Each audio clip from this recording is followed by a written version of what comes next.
On today's episode, we're going to be talking about the truth about change, why we hate it, and how to embrace it on Soul's Road 2.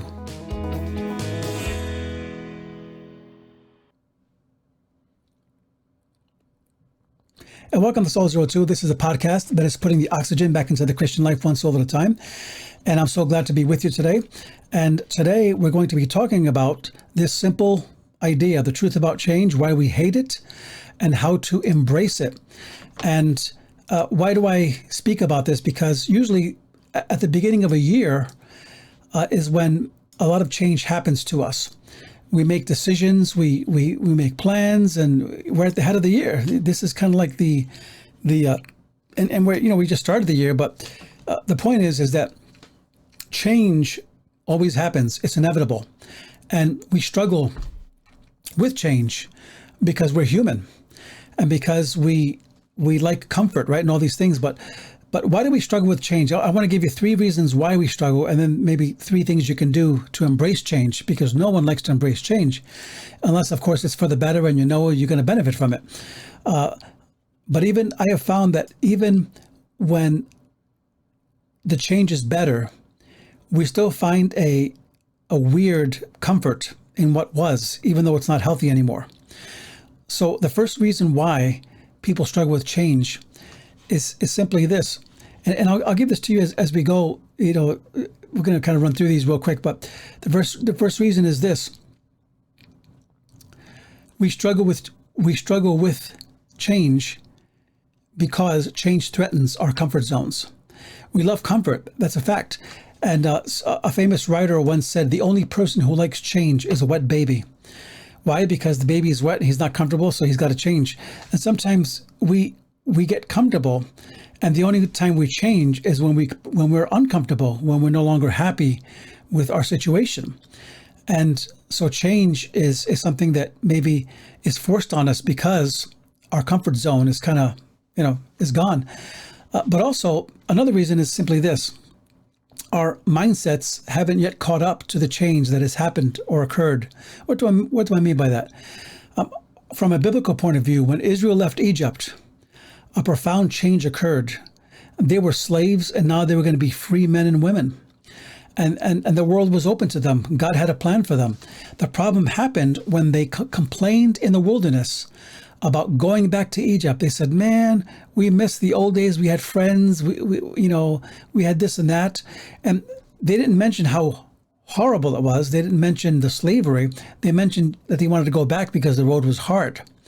And so it was obvious that their circumstances changed, but not their mindset. And William Bridges, who wrote a terrific book on transition, calls the mental component, the mental part of change, he calls it transition, basically. And he said this. He said, without transition, change is just a rearrangement of the furniture. Isn't that true? That if we have a change but don't change our mindset, that all we did was move stuff around, but nothing has really changed because our hearts haven't changed. But another reason why we hate change is simply because of this. We become bound by what we know from the past. What do I mean by that? In the book, The Innovation Killer, Cynthia Barton-Rabe said this, what we know limits what we can imagine.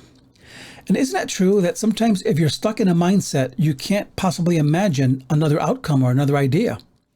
For instance, as long as people believed that the earth was flat, they feared sailing off the edge of the world. Their imagination was hobbled by believing that they could go no further, even though the whole world was before them. And we find that Aristotle and later on Pythagoras proved, and they taught that the earth was round, and it forever changed how people thought.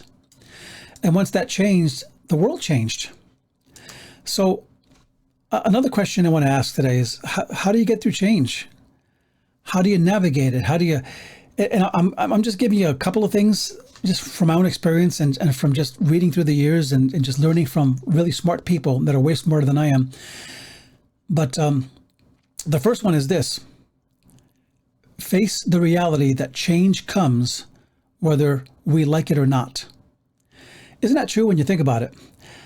In the book, Who Moved My Cheese, which is, by the way, another great book on change and transition, the authors, Spencer and I think it was Blanchard, wrote it together.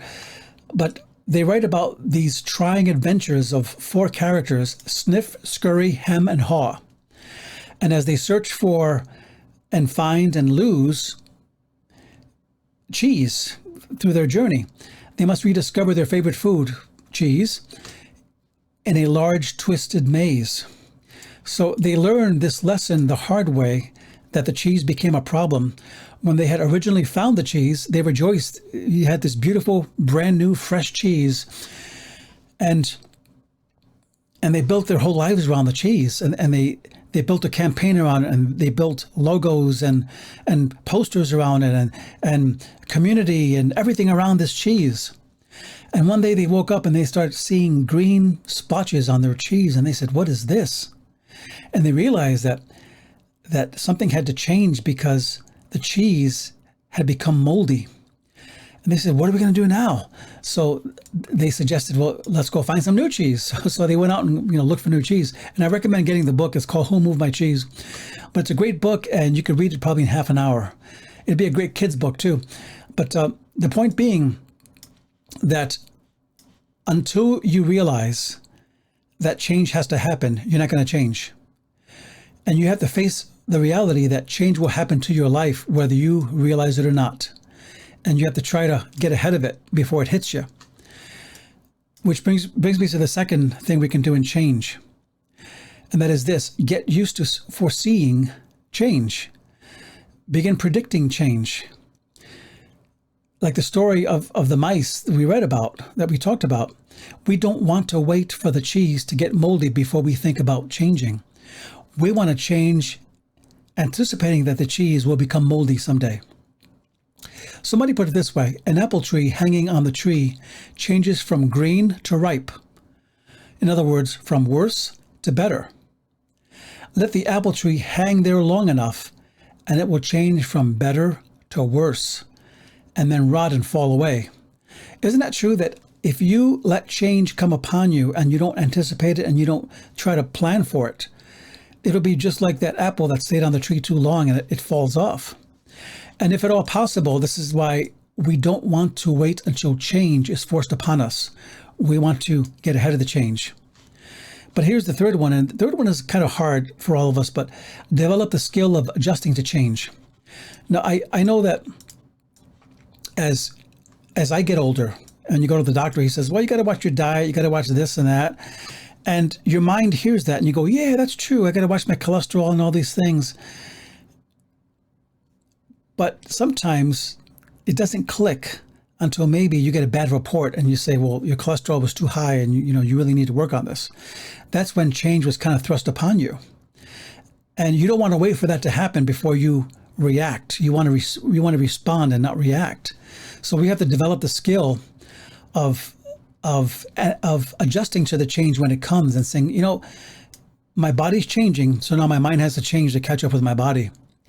And I heard a great leader speaking among leaders. I was at a conference once, and he said this: we must become addicted to change. And he wasn't saying that in a weird way. He was saying that in terms of leadership, that because things are always moving, all these moving plates are spinning all the time, we have to be used to anticipate change, and we have to get used to the idea that sometimes these plates fall and sometimes they spin off, and they're unpredictable.